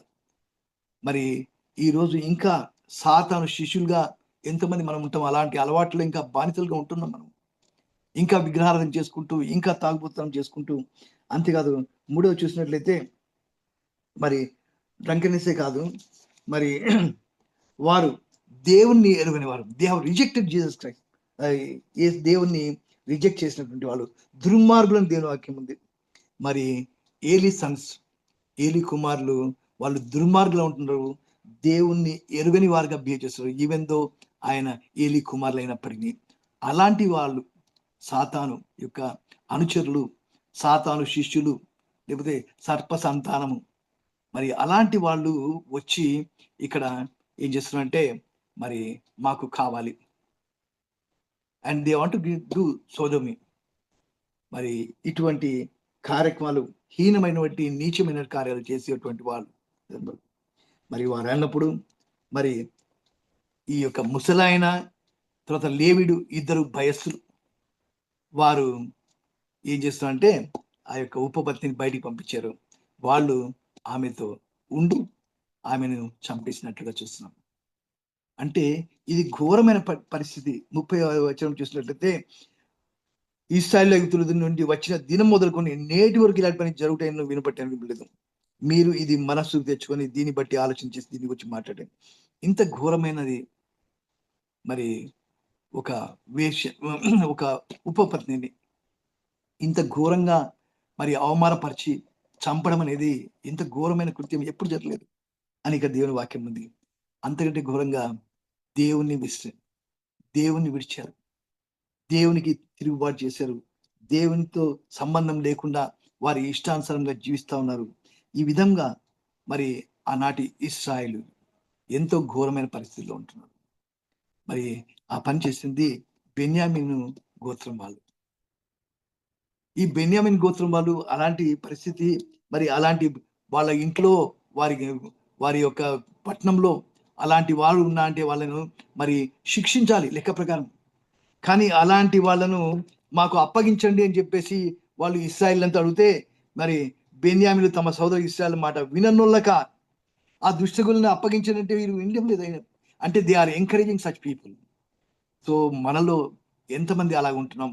దేవునికి దూరంగా జీవిస్తూ ఇంకా విగ్రహారాధన చేసుకుంటూ ఇంకా మరి తాగుబోతనంలో ఉంటూ మరి ఇంకా దేవుణ్ణి ఎరగకుండా మరి దేవుణ్ణి విసర్జించి జీవించే వాళ్ళము మరి అవాచ్యమైనది చేస్తుంటే ఇట్స్ నాట్ న్యాచురల్, అన్యాచురల్. రోమిలకు రాసిన పత్రికలో 1వ అధ్యాయంలో కూడా ఉంది. మరి ఇలాంటి పనులు చేస్తూ ఉంటే మరి దేవునికి ఉగ్రత వస్తుంది. సో ఇప్పటికైనా ఎంత పాపం చేసినా కానీ దేవుని దగ్గర రావాలి. God loves you. దేవుడు మనకు ఒక ఆప్షన్ ఇచ్చాడు. ఎంత పాపనైనా యేసు చేర్చుకోను. నీ పాపంలో ఒప్పుకొని నువ్వు సరి చేసుకుంటే యేసే దగ్గర రాగలవు. యేసే వచ్చింది నీ పాపాలు క్షమించడానికి, నేను క్షమించడానికి. Are you coming? ఇటువంటి ఎంత ఘోర పాపం చేసినా కానీ దేవుడు still loving. God is gracious. దేవుడు వైపు మనం చూస్తున్నామా లేదా? ఇటువంటి డార్క్ పీరియడ్లు కూడా బట్ ఆయన వదిలేదు. ఆయన ఇంకా నా దగ్గరికి వస్తారేమో, వాడు పశ్చాత్తాపడతారేమని స్టిల్ వెయిటింగ్ ఫర్ ఇజ్రాయెలైట్స్. మరి is he waiting for you? నీ కొరకు కూడా దేవుడు వెయిట్ చేస్తా ఉన్నాడు. నువ్వు ఇంకా మారు మనసు పొందకుండా నువ్వు నీ ఇష్టానుసారంగా జీవిస్తూ దుర్మార్గపు పనులు చేసుకుంటూ మరి తాగుకుంటూ ఎంజాయ్ చేసుకుంటూ ఈ లోకంలో దేవుణ్ణి మర్చిపోయి దేవునికి ఇవ్వాల్సిన ప్రాధాన్యత ఇవ్వకుండా ఇంకా జీవించున్నామే ఒకసారి నువ్వు పరిశీలన చేసుకోవాలి. ఎందుకంటే God's word, it's God's word, నిన్ను చెక్ చేసుకోవడానికి. కాబట్టి ఇలాంటి సమయాల్లో దేవుడు ఈ వాక్యాన్ని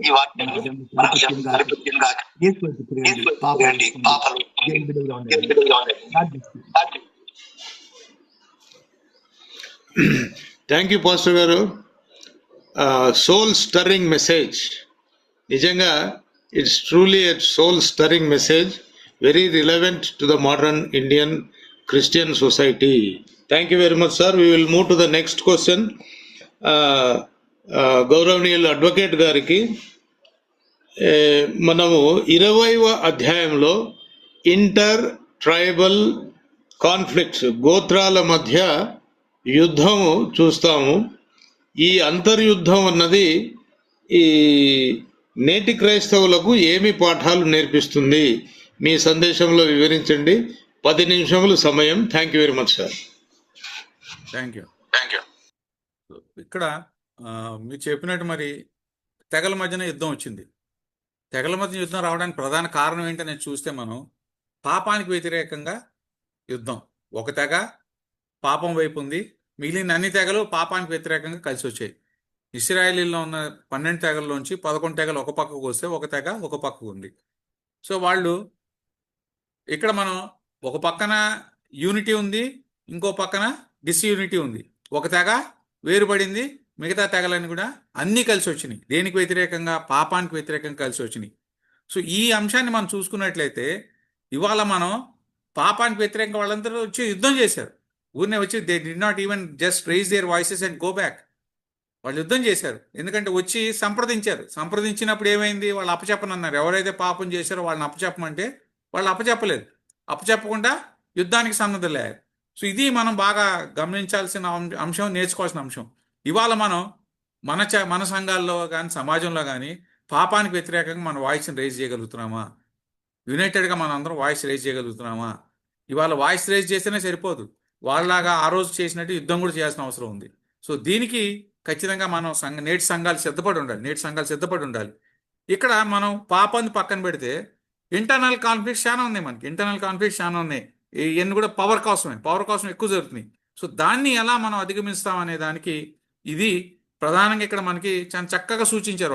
వాళ్ళు ఒక మార్గాన్ని సూచించారు మనకి. ఆ రోజే వాళ్ళు ఒక మార్గం ఏం చేశారు? వాళ్ళు అందరూ కలిసి కూడుకున్నాక ఏం చేశారు? దేవుని సన్నిధిలోకి వెళ్ళి అడిగారు, ఏం చేయమంటారు? మమ్మల్ని యుద్ధంకి వెళ్ళమంటే మొత్తం ఎవరు వెళ్ళాలని కూడా అడిగారు. సో మొట్టమొదటిసారి వెళ్ళారు, దేవుని సన్నిధిలోకి వెళ్ళారు, అడిగారు. దేవుడు మీరు వెళ్ళండి అన్నారు. యూదా గోత్రం వాళ్ళని ముందు పెట్టమన్నాడు. ముందు పెట్టి యుద్ధానికి వెళ్ళారు. ఓడిపోయి వచ్చినాక మళ్ళీ దేవుడి సన్నిధిలోకి వెళ్ళారు. 23వ వచనంలో చూస్తే 23వ వచనంలో చూస్తే 20వ అధ్యాయం 23వ వచనంలో చూస్తే మళ్ళీ దేవుని సన్నిధిలోకి వెళ్ళారు రెండోసారి కూడా. ఏంటంటే మళ్ళీ దేవుడు వెళ్ళమని చెప్పాడు. మళ్ళీ వెళ్తే మళ్ళీ ఓడిపోయారు. సో చివరిగా మళ్ళీ ఏం చేశారు? అదే అధ్యాయం 26 నుంచి 28 వరకు చూస్తే మనం మళ్ళీ దేవుడి సన్నిధిలోకి వెళ్ళి మొరపెట్టినప్పుడు ఈసారి మీరు వెళ్ళండి, ఖచ్చితంగా నేను మీకు విజయం ఇస్తానని చెప్పాడు. ఇక్కడ మనం ఇంకొక క్యారెక్టర్ని చూస్తున్నాం. ఇక్కడ మనం we are seeing Phinehas. So Phinehas ఎవరు? చాలా స్పష్టంగా రాయబడి ఉంది. ఎలియాజర్ కుమారుడు, అహరోన్ మానవుడు. సో ఫినిహాస్ అంటే అక్కడ అప్పుడు ఉన్న ప్రీస్ట్, ఆయన అప్పుడున్న యాజకుడు. సో యాజకుడు ఈ కష్టమైన పరిస్థితిలో ఉన్నప్పుడు యాజకుడు రోల్ ఏంటి అనేది ఇక్కడ మనకి చాలా స్పష్టంగా తెలియబడి ఉంది. సంఘం రోలు, యాజకుడు. ఇప్పుడు దాకా సంఘం రోల్ ఏం చూసాం? దేవుడి సన్నిధిలోకి వెళ్ళి దేవుడిని చిత్తం తెలుసుకొని మనం ముందుకు వెళ్ళాలి. పాపానికి వ్యతిరేకంగా మనం చేసే పోరాటంలో కూడా దేవుడి చిత్తం ఏమైందో తెలుసుకొని దేవుడి చిత్తానుసారం మనం ప్రయాణం చేయాలని చెప్పి వాళ్ళు చూపించారు. అట్లా యాజకుడు కూడా వాళ్ళని సరైన మార్గంలో నడిపించి మంచి నాయకత్వం, దైవికమైన నాయకత్వం లేదు అప్పుడు దైవికమైన నాయకత్వం. ఎందుకంటే నాయకులు లేరు, వాళ్ళకి రాజులు లేరు, నాయకులు లేరు, జడ్జెస్ లేరు, ఎవరు లేరు. అటువంటి సమయంలో యాజకుడు ఆ పాత్రను పోషించి వారికి దైవికమైన నాయకత్వం వహించి వాళ్ళని సరైన మార్గంలో, సంఘం కష్టంలో ఉన్నప్పుడు సరైన మార్గంలో నడిపించాడు. సో ఇక్కడ మీరు అన్నట్టు ట్రైబ్స్లో ఉన్న ఇంటర్నల్ ట్రైబ్స్లో ఉన్న ప్రాబ్లం ఏంటి? పాపానికి వ్యతిరేకంగానే. సో ఇక్కడ వాళ్ళు వెళ్ళి జయించినప్పటికీ మళ్ళీ మనం 20వ అధ్యాయం చూస్తే అది ఎట్లా నెక్స్ట్ కవర్ అవుతుంది. వాళ్ళు మళ్ళీ తిరిగి బాధపడ్డారు. సో ఇక్కడ మనం చూస్తే ప్రధానంగా వాళ్ళ సంఘాలు నేర్చుకోవాల్సింది ఏంటంటే, ఎప్పుడైతే అన్యాయానికి వ్యతిరేకంగా మనం పోరాడుతాం అప్పుడు ఖచ్చితంగా మనలో ఐకమత్యం ఉండాలి. అందరం కలిసి వెళ్ళాలి. సంఘాలుగా అందరం కలిసి. వాళ్ళ మనకి అందరికీ ఒక కామన్ ప్రాబ్లం ఉంది. అక్రాస్ ది కంట్రీ క్రైస్తవులకి కానీ సంఘాలకు కానీ ఉన్న ఏకైక ప్రాబ్లం ఒకటి అందరికీ. సో దానికోసం అందరూ కూడా సమాయత్తం అవ్వాలి. అందరం కూడా ఒకే దీనిలోకి వచ్చి ఒకే లెన్స్లో చూస్తూ అందరం కూడా దేవుడి సన్నిధిలో మొరపెట్టుకుంటూ దేవుని చిత్తం ఏముంది అని చెప్పి ఆ అన్యాయానికి వ్యతిరేకంగా మనం ఖచ్చితంగా పోరాడాలి. అవసరమైన యుద్ధాలు చేయాల్సిన అవసరం ఉంది. ఆ సమయం ఆసన్నమైంది కాబట్టి దీని నుంచి మనం సంఘంగా నేర్చుకోవాల్సిన గుణపాఠం ఏంటంటే, ప్రధానంగా దీన్ని చూసుకొని మనం ముందుకు వెళ్ళాల్సిన బాధ్యత మన మీద ఉంది. ఎందుకంటే ఈ వెళ్ళే క్రమంలో మనం ప్రధానంగా నేర్చుకోవాల్సిన ఏంటంటే, దేవుని యొక్క గైడెన్స్ ఎప్పుడు కూడా తీసుకోవాలి. ఎప్పుడు కూడా ఏ విషయంలో అయినా సరే we need to take the guidance, divine guidance ఎప్పుడు తీసుకోవాలి. మనం ఏ పనిలోకి వెళ్ళినా, ఎక్కడికి వెళ్ళినా ఆయన చిత్తం ఏంటో తెలుసుకొని, ఆయన సన్నిధిలోకి వెళ్ళి ఆయన అడిగి ఆయన చిత్తం తెలుసుకొని, ఎప్పుడైతే ఆయన చిత్తానుసారం మన నడవడిక ఉంటుందో ఖచ్చితంగా మనకి ఎప్పుడు కూడా ఎటువంటి ఇబ్బంది ఉండదు. అట్లాగే పాపం యొక్క మూల్యం చెల్లించారు. వీళ్ళు వెళ్ళారు, మాట్లాడారు, ఒప్పుకోలేదు, అయినప్పటికీ వాళ్ళు తిరుగుబాటు చేశారు. సో యుద్ధం చేసి పాపం యొక్క మూల్యం చేస్తే ఆల్మోస్ట్ ఆ తెగ కూడా అంతరించిపోయింది. తెగ మొత్తం కూడా అంతరించిపోయింది. పురుషులు లేని, స్త్రీలు లేని పరిస్థితి వచ్చింది. కొంతమంది పురుషులే మిగిలారు, స్త్రీలు లేని పరిస్థితి. సో ఇవన్నీ కూడా ఏంటంటే పాపానికి మూల్యం అనేది చాలా తీవ్రంగా ఉంటుంది అనేది కూడా మనం అందరూ కూడా తెలుసుకోవాలి. ఎందుకంటే సంఘాలుగా ఇవాళ ఉన్న సిచ్యుయేషన్లో మనం అందరూ కూడా గమనించుకొని పాపం యొక్క జీతం మరణం అనేది స్పష్టంగా రాయబడింది కాబట్టి మనం ఏ పాపంలో ఉన్నామని చెప్పి చూసుకొని ఆ పాపాన్ని సరిదిద్దుకోవాలి. సంఘంగా మనం కూడా కూర్చొని మన సంఘస్థుల్లో ఎవరైతే బలహీనులు ఉన్నారో వాళ్ళతో కూర్చొని మనం మాట్లాడి వాళ్ళని ఏదో పిన్ పాయింట్ చేసి అవమానించకుండా వాళ్ళని కూర్చొని సహోదర ప్రేమతో వాళ్ళని కూర్చొని వాళ్ళకి అవసరమైన సహాయ సహకారాలు అందిస్తూ చేదోడు వాదోడుగా ఉంటూ వారిని మనం పైకి తీసుకురావాల్సిన బాధ్యత మన మీద ఉంది.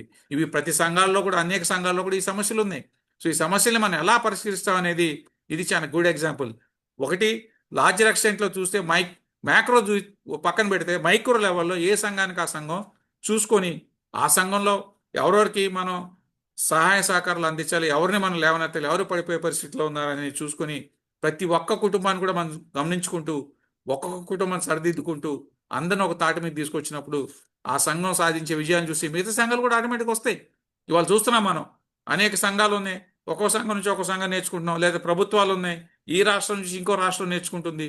ఢిల్లీలో ఫస్ట్ స్టార్ట్ అయితే ఢిల్లీని చూసి ఆంధ్ర నేర్చుకుంది, ఆంధ్ర నుంచి ఇప్పుడు తెలంగాణ నేర్చుకుంది, కర్ణాటక, ఇట్లా వాళ్ళు కూడా నేర్చుకుంటున్నారు. Similarly the good practices need to be replicated. So ఆ గుడ్ ప్రాక్టీసెస్ ఏమున్నాయి, ఏ సంఘంలో ఏ వ్యక్తులు ఏమున్నాయనే గుడ్ ప్రాక్టీస్ని మనం రెప్లికేట్ చేసినప్పుడు ఖచ్చితంగా అవి బైబిల్ ప్రకారం మనం వాక్యానుసారం మనం తీసుకెళ్ళినప్పుడు ఏ సంఘంలో ఎటువంటి ఇబ్బంది ఉండదు. ఏ సంఘం అయినా వారికి ఉన్న శోధనలను అధిగమించి ఖచ్చితంగా వాళ్ళు వాటిని అధిగమించి దేవుని యొక్క శక్తిని మనం చూపించగలుగుతాం. అది చూపించినప్పుడు ఎటువంటి లోపం లేకుండా ముందుకెళ్ళడానికి, ఎటువంటి ఆటంకాలు లేకుండా ముందుకెళ్ళడానికి వస్తుంది. రీసెంట్గా నేను లాస్ట్ టైం కూడా I think I have shared ఒక సంఘం గురించి నేను విన్నాను. ఇక్కడ మన హైదరాబాద్లో దే టుక్ 100 crores లోన్. ఆ సంఘం 100 కోట్ల లోన్ తీసుకుంది. 100 కోట్ల లోన్తో సంఘాన్ని నిర్మించుకుంది. ఆ 100 కోట్లు తిరిగి కట్టింది. 100 కోట్లని తిరిగి కట్టింది ఆ సంఘం. It's an independent church. So ఇవాళ ఆ స్థాయిలో ఎలా చేయగలిగారంటే ఆ సంఘం ఏకమైంది. నిర్ణయం తీసుకోవడం ఏకమైంది. దేవుని చిత్తం తెలుసుకొని దేవుని చిత్తానుసారం ప్రయాణం చేశారు. అది దేవుడి చిత్తం కాబట్టి దాన్ని నెరవేర్చి తిరిగి వాళ్ళు విజయం సాధించారు. ఇవాళ అదే చాలా పెద్ద ఎగ్జాంపుల్గా మిగతా సంఘాలకు కూడా ఉంది. సో ఈ ఈ ఏవైతే ఉన్నాయో ఇవన్నీ కూడా మనం నేర్చుకోవాల్సి ఉంది. ఇంకొకటి ఏంటంటే రీఇన్ఫోర్స్మెంట్ విత్ రిపిటేషన్. ఖచ్చితంగా రిపీటెడ్గా చెప్పాల్సిందే. ఏంద్రా నష్టపెడుతున్నాడు, సుత్తి కొడుతున్నాడు అనుకోకూడదు. మనం కంటిన్యూస్గా చెప్పాల్సిందే. ఎక్కడెక్కడైతే మనకి స్ట్రే ఏరియాస్ ఉన్నాయో, వీక్ ఏరియాస్ ఉన్నాయో వాటి మీద ఖచ్చితంగా కంటిన్యూస్గా చెప్పుకుంటూ సంఘాన్ని మనం సరిదిద్దుకొని ముందుకు నడిపించాల్సిన అవసరం ఉందని చెప్పి ఈ 2 అంశాల నుంచి మనం ఖచ్చితంగా తెలుసుకోవాల్సిన అవసరం ఉందని చెప్పి తెలియపరుస్తూ నేను ముగిస్తున్నాను. Thank you.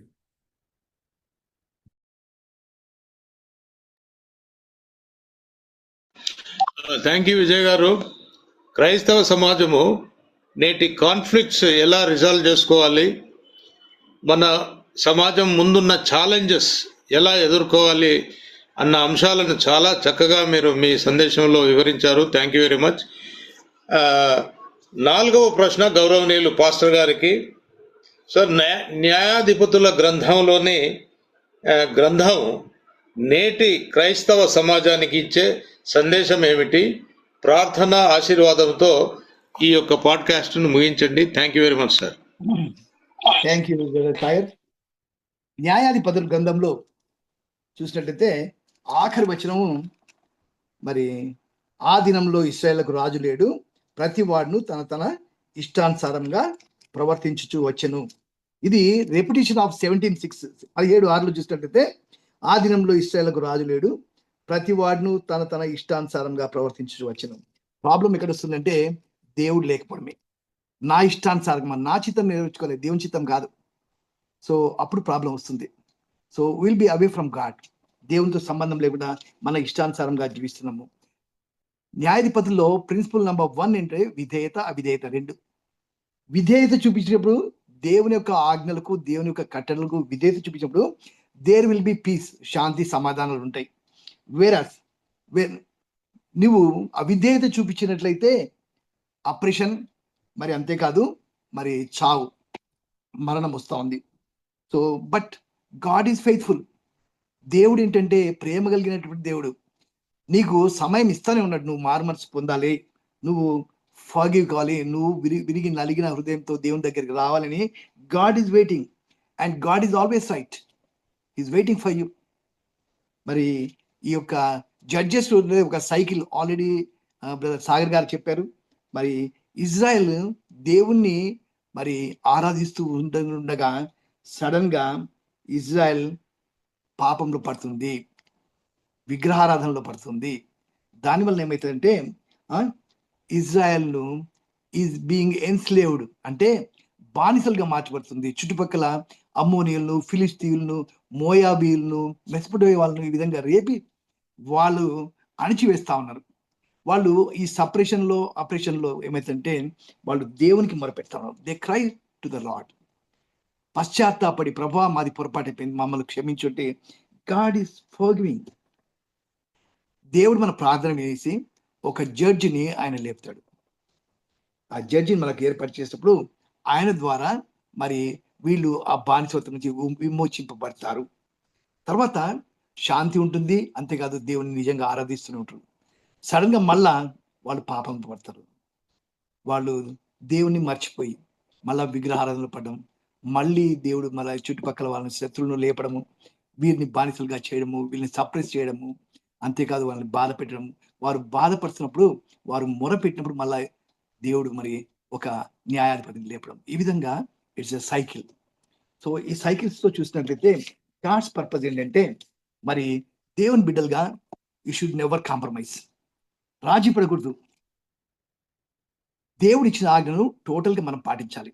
దేవుడు ఇశ్రాయేలుతో ఏం చెప్పంటే, మీరు యుద్ధం చేయండి, స్వాస్థ్యము మీరు అక్కడ ఎవరిని ఉంచొద్దు, అందరినీ మీరు తోలివేయండి, లేకపోతే చంపేసేయండి అని అన్నప్పుడు వీళ్ళు ఇంకా కొంతమందిని అలాగే ఉంచుతారు. వాళ్ళని పూర్తిగా నాశనం చేయలేదు. అందువలన అక్కడ ఉండేటువంటి అన్యజనుల, ఆ కనానీల యొక్క ఆచారాలు, వ్యవహారాలు వీళ్ళు ఇంకా మరి పాటించడానికి స్కోప్ ఉంది. సో దేవుని యొక్క ఆజ్ఞను వాళ్ళు టోటల్గా కాంప్రమైజ్ అయిపోయినారు. వాళ్ళ ఆచారాలను, వాళ్ళ వ్యవహారాలను వీళ్ళు పాటిస్తూ ఉన్నారు. అందువలన దేవునికి దూరం అయిపోతా ఉన్నారు. మరి మనము ఫెయిత్లో, విశ్వాసంలో కాంప్రమైజ్ కావడదు. సో దీనివల్ల ఏమవుతాయంటే మనము ఎందుకు కాంప్రమైజ్ అవుతామంటే మనకు గౌరవం రావాలి, పదవి రావాలి, అండ్ ఇన్ఫ్లుయెన్స్, ప్రభావితం చేయాలి ఇతరులను అని అనుకుంటే మనం వాళ్ళతో కలిసిపోతాం. మరి గాడ్స్ మన faith it should not be polluted. మరి ఇలాంటి వాటిలో you keep your eyes on Christ. క్రీస్తు వైపు చూడాలి మనం. ఎందుకంటే ఆయన విశ్వాసమునకు కర్త. ఆయన ఎందుకు విశ్వాసంలో మనం ముందుకు సాగాలి. ఎటువంటి పరిస్థితులని should never be have a compromising mind.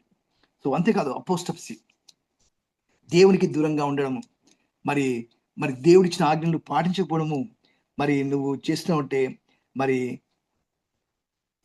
దేవునికి విరుద్ధంగా ఏది చేసినా కానీ అది డేంజర్. మరి దేవునికి విరుద్ధంగా చేసినప్పుడు దేర్ ఇస్ నో యూనిటీ. ప్రజల్లో మరి ఇశ్రాయేలు గోత్రాల్లో యూనిటీ లేదు. అండ్ వాళ్ళు కలిసి ఆరాధించడం లేదు. షిలోహులో కొంతమంది మాత్రమే ఆరాధిస్తూ ఉన్నారు. And there is no law and order. నీతి నియమాలు లేవు, దేవుని యొక్క చట్టం లేదు, దేవుని యొక్క ఆజ్ఞలు లేవు. మరి విగ్రహాలను పూజించుకుంటూ and they have abandoned God, దేవుణ్ణి విసర్జించినట్లుగా మనం చూస్తున్నాము. మరి ఆ విధంగా ఇండిపెండెంట్ గా నువ్వు ఉన్నావంటే you will be put in danger. దేవుడు ఏం చేస్తాడంటే నిన్ను మరి శత్రువులతోటి మరి నిన్ను హింసిస్తాడు, బాధిస్తాడు. So that you will realize the importance of God. దేవుడిని గురించి నువ్వు ఆలోచన వస్తుంది, దేవుడికి మొరపెడతావు అని చెప్పేసి. దేవుడు ఒక తండ్రి లాగా మనల్ని శిక్షించి దగ్గర చేర్చుకునేటువంటి దేవుడు. అండ్ మనకు ఎందుకు ఈ యొక్క అపజయం కలుగుతుంది, ఎందుకు మనల్ని బాధిస్తున్నారంటే గాడ్ యూజ్డ్ ఈవిల్ పర్సన్స్ ఎందుకంటే టు పనిష్ అస్. దేవుడు ఆ ఈవిల్ పర్సన్, శత్రువులను ఎందుకు వాడుకుంటాడంటే మనల్ని పాయింట్ ఆఫ్ రిపెంటెన్స్, పశ్చాత్తాపడడానికి, దారి తీయడానికి ఆ యొక్క మార్గం దేవుడు ఎన్నుకుంటాడు. వై మనము ఎందుకు మనం పోగొట్టుకుంటాము, ఎందుకు మనము బాధపడుతున్నాము, ఎందుకు మనం డిఫీటెడ్లో అపజయం పొందుతున్నాం అంటే మరి మనలో ఉన్నటువంటి పాపమే. అండ్ ఫైనల్గా ఏంటంటే మనము రిపెంటెన్స్, పశ్చాత్తాపడాలి. సో మనలో ఉన్నటువంటి ఈ యొక్క కాంప్రమైజ్, దేవుల్లో ఉన్నటువంటి మరి ఆయన విశ్వాసంలో తగ్గిపోవడం, డీకే, పతనం కావడం, అంతేకాదు మనకు ఓటమి వస్తుంది, అపజయాలు వస్తున్నాయి, మనం బాధింపబడుతున్నాము. Then you have trust in God. అలాంటి పరిస్థితిలో trust in God, God only will help you. దేవుడు ఒక్కడు మాత్రమే నిన్ను విమోచించగలడు. దేవుడు ఒక్కడు మాత్రమే నీ పాపంలో క్షమించగలడు. దేవుడు ఒక్కడే రక్షకుడు. And come to Christ. ఈరోజు నేను ఎటువంటి పరిస్థితులు ఉన్నా కానీ, ఎటువంటి పాపంలో ఉన్నా, ఎటువంటి కాంప్రమైజింగ్ లైఫ్లో ఉన్నా, ఎటువంటి దేవునికి దూరం లేని ఎన్ని పనులు చేసినా మనం ఎన్నో అపజయాలు ఎదుర్కొన్నా స్టిల్ గాడ్ లవ్స్ యూ. అది దేవుడు ఎంతగా ప్రేమించాడంటే నీ కొరకు తన కుమారుడైన యేసుక్రీస్తును నీ కొరకు పంపించాడు. ఆ, ఆయన ప్రేమ ఎంత గొప్పదంటే మనం ఇంకా పాపలమై ఉండగా ఆయన తన కుమారుని పంపినట్లు కదా. ఆయన మన కోసం పాపంగా చేసినాడు. ఎందుకంటే మనము నీతిమంతులుగా కావాలని, దేవుని ఎదుట నీతిమంతులు కావాలని ఆయన మనం చూసినాడు. So should be careful.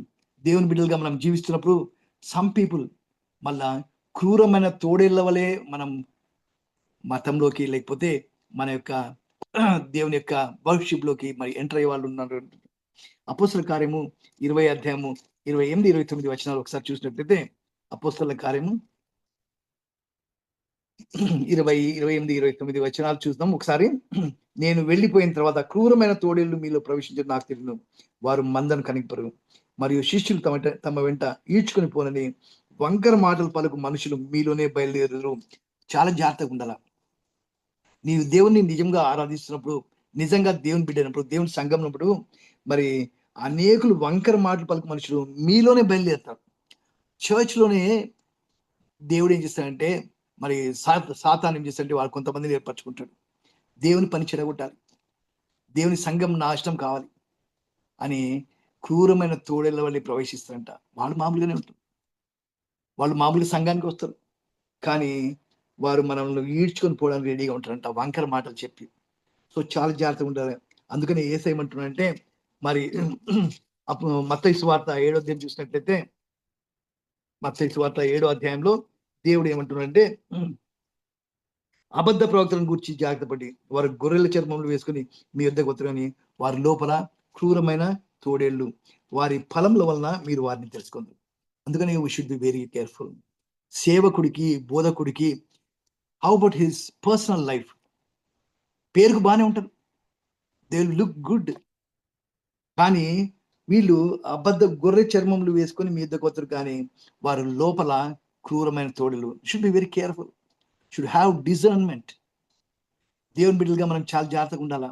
మనం నిజంగా దేవుని ఆరాధిస్తామా, నిజమైన దేవుని ఆరాధించే ఆలయంలోకి వెళ్తున్నామా లేదా? మరి ఇప్పుడు ఈరోజు రకరకాల బోధలు ఉంటున్నాయి మనకు, అది నిజమైన బోధన కాదా, మరి ఆత్మ సంబంధమైనదే కాదా, దురాత్మ సంబంధమైనదే చూడాలి మనం. ఈరోజు చాలా మంది అబద్ధ బోధకులు బయలుదేరి ఉన్నారు, ఎక్కడనో కాదు మనలోనే బయలుదేరి ఉన్నారని దేవుని వాక్యంలో ఉంది. You should be careful. ఎందుకంటే మీకా అనే అటువంటి వాడు విగ్రహం తెచ్చుకొని యాజకుని పెట్టుకొని ఏఫోదు ధరించుకొని చూస్తే ఇది నిజమైన దేవుడు అనుకొని చెప్పేసి మోసపోతాం మనం. చాలా మంది అలాగే మన క్రైస్తవులను తప్పు మార్గంలో పట్టించడానికి అనేకమైనటువంటి అబద్ధ బోధకులు ఉంటున్నారు. అంతేకాదు వాళ్ళు క్రూరమైన తోడేళ్ళు, క్రూరమైన తోడలు, గొర్రె చర్మంలో వేసుకున్న క్రూరమైన తోడేళ్ళు. So should be careful. దేవుని వాక్యం వినాలి మనం, దేవుని వాక్యం మనం చదువుకోవాలి, పర్సనల్గా చదవాలి. దేవుడు మనకు అన్ని విషయాలు దేవుడు మనకు నేర్పించేవాడు, బోధించేటువంటి దేవుడు. కాబట్టి read the word of God, meditate on it. వాళ్ళు కరెక్ట్గా చెప్తున్నారా లేదా మనము డిజైన్ చేయాలి. దేవుడు మనకు వివేకం ఇవ్వాలి, వివేచన జ్ఞానం దేవుడికి అవసరం. ప్రభువా నాకు వివేచన జ్ఞానం దయచేయి, ప్రభా నిజమైన బోధ ఏంటి, అబద్ధమైన బోధ ఏంటి, ప్రభా నాకు తెలుసుకునే జ్ఞానం దయచేయమని ప్రార్థన చేయాలి. అంతేకాదు ఇంకా మనం పాపంలో ఉంటే దయచేసి ప్రభువా నా పాపాలను క్షమించమని చెప్పాలి. యేసుక్రీస్తు వచ్చింది నీ కొరకే ఆయన ఈ లోకానికి వచ్చి నీ కొరకే ఆయన తన ప్రాణం పెట్టాడు, శిలువ మీద రక్తం చిందించాడు నీ పాపములను విమోచించడానికి. ఆయన క్రయధనంగా రక్తం చెల్లించాడు. God loves you. దేవుడు నిన్ను ప్రేమించబట్టి ఆయన నీ కొరకు చనిపోయాడు. నీకు రావాల్సిన శిక్ష ఆయన తన మీద తను వేసుకున్నాడు. ఆ శిక్ష ఆయన భరించాడు. నిన్ను నరకం నుంచి తప్పించడానికి ఆయన నరకయాతన పడ్డాడు. ఈరోజు నువ్వు చేయాల్సిందంటే, ప్రభువా ఎస్ ఐఎమ్ సారీ, ప్రభా నేను తప్పు చేసిన, ప్రభా నేను ఇప్పటి నుంచి నీ బిడ్డగా ఉంటాను, నేను పశ్చాత్తాపన అంటే నా పాపంలో నీ వదిలేసి ప్రభా నేను నూతనమైన మార్గంలో వచ్చడం నీ కృప దయచేయండి. I know lord you have come for me. నా కొరకే నువ్వు ఈ లోకానికి వచ్చావు, నా కొరకు ప్రాణం పెట్టావు, నేను నీ బిడ్డగా ఉంటాను, నేను నిన్ను ప్రభువుగా రక్షకుడిగా నేను స్వీకరిస్తానని ప్రార్థన చేద్దామా? అలా ప్రార్థన చేస్తే you will B a child of God. న్యాయాధిపతుల గ్రంథం ద్వారా మనం ఎన్నో మనల్ని తప్పుడు మార్గంలో ప్రవేశించే వాళ్ళు ఎంత ఉన్నారు. మనల్ని బలహీనులుగా చేసేవాళ్ళు, కాంప్రమైజ్ చేసేవాళ్ళు, మన దేవునికి దూరంగా లాగేవాళ్ళు, మనకు అవమానం వచ్చేట్లు చేసేవాళ్ళు ఎంతమంది ఉంటున్నారు. But still look unto God. యేసు వైపు చూడాలి మనం. ఆయన మనకు విశ్వాసం కర్త. అంతేకాదు అంతం వరకు నడిపించేటువంటి దేవుడు యేసయ్యని. ఈరోజు నువ్వు యేసయ్యని ఒక్కసారి విశ్వసించావంటే ఆయన నీ చేయి పెట్టుకొని నా హస్తం నుంచి ఎవరు తీసుకుపోలేరు అంటున్నాడు. He will hold you tightly and he will protect you, will guide you till the end. God bless you. దేవుడు మిమ్మల్ని దీవించును గాక. మరి చిన్న ప్రార్థన చేసుకుందాం. పరిశుద్ధాన్ని ప్రేమ గల మాత్రం దిద్దే కదా ఆయన. న్యాయాధిపతుల ద్వారా మీరు మాకు ఎన్నో విషయాలు నేర్పించారు నాయన ప్రభా, నీకు అన్నారు ప్రభా. మరి ముఖ్యంగా నాయన ప్రభా, మా ఇష్టానుసారంగా జీవించుకున్న ప్రభా, నీ ఇష్ట ప్రకారం జీవించే జీవితం మాకు దయచేయండి ఆయన ప్రభా. ప్రభా మీరు మా కొరకు యేసయ్యను పంపించారు నాయన, మా జీవితంలో మార్చడానికి, మా పాపములు క్షమించబడ్డానికి నాయన ప్రభా, నీ బిడ్డగా చేసుకోవడానికి ఇంత గొప్ప అవకాశం మాకు ఇచ్చారు, నీకు అన్నారు ప్రభా. ఇప్పటికైనా ప్రభా మేము మారు మనసు పొంది నీ బిడ్డగా ఉంటూ నాయన ప్రభా, నీ నిత్య జీవం కొరకు ఎదురు చూసే బిడ్డగా, మరి నీ రాకడ కొరకు ఎదురు చూసే బిడ్డగా మమ్మల్ని ఆయత్తపరచమని వేడుకొంచున్నాం తండ్రి ప్రభా.